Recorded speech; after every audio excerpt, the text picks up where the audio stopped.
Today we're going to look at the difference between live stats and statistic reporting.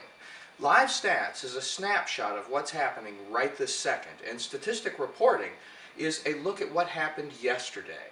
Every morning when the servers send their logs back to the main database server, the logs are then looked at and you can get a detailed description of everything that happened. Live stats tells you what's happening right this second. Allow me to show you the live stats. Let's go to our browser. And then from our browser, we'll bring up our netbroadcasting.tv live stats server. When you bring up the live server, you'll just click on the tab that says Live Stats Dashboard.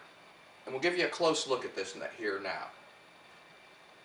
This is a representation of what's going on live right this second.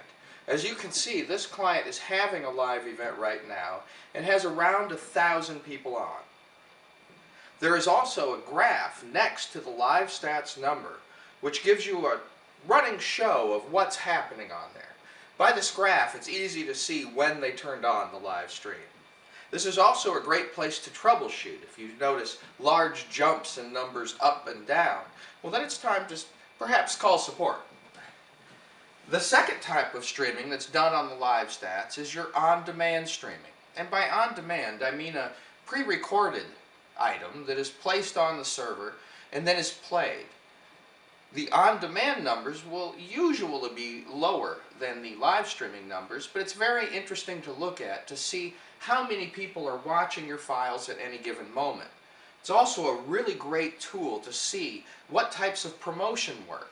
If your average is every day, let's say 30 viewers on at any given moment, and you put in a big link on your Facebook and your Twitter accounts and suddenly you notice your average is 60, well obviously that worked and that's something that you should be doing more of.